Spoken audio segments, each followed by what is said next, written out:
An Underwater Christmas.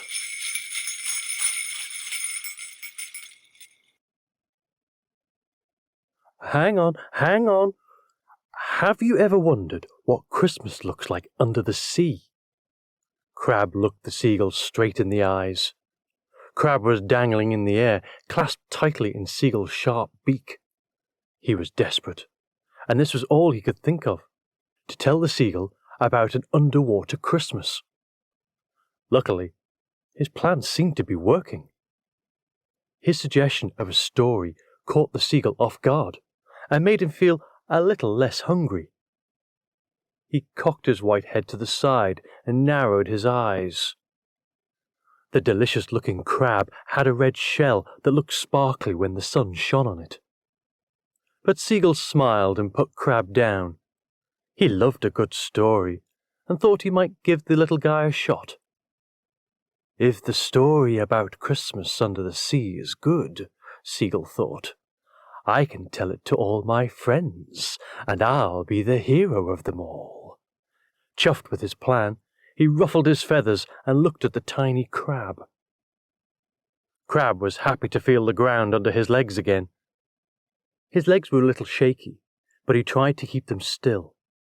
He lowered his big claws from the fighting position and looked at Seagull with his tiny eyes.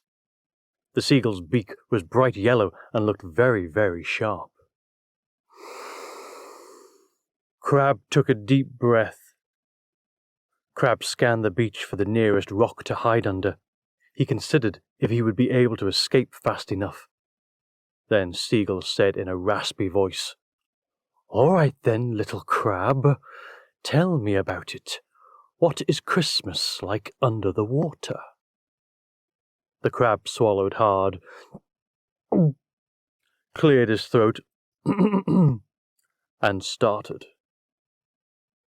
I'm just a crab, tiny and red. There is not much more to be said. I have to get back to my family in time for Christmas. Please have mercy on me. Crab clasped his claws together, begging for mercy. But the seagull sharpened his long claws on his webbed feet with his beak and gave Crab a disgusted look. You promised to tell me what Christmas looks like under the sea. No? The seagull demanded in his raspy voice. Tell me the story right now, if you really wish to get to your family in one piece. The seagull was being very mean. He was just a big bully. Crab looked around nervously and started again. For real this time. He realized that as long as he talked, he might escape alive. He had to tell this story. I'm just a crab, tiny and red. There is much more to be said.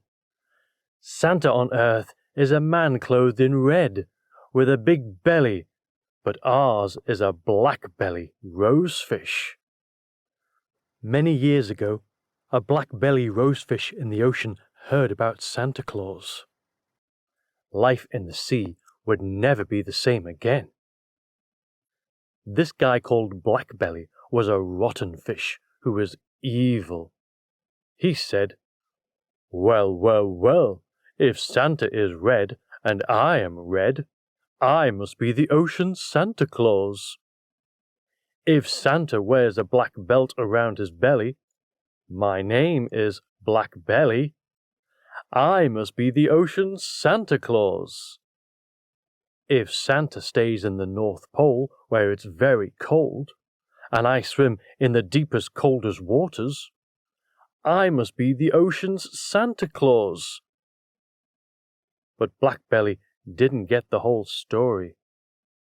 He did not understand what Christmas was really about. That is how it came to be that your Santa Claus comes out with gifts, but ours sits and waits for us to bring him gifts. He does not stay in the North Pole. He stays in the Arctic Ocean. He is not a happy man.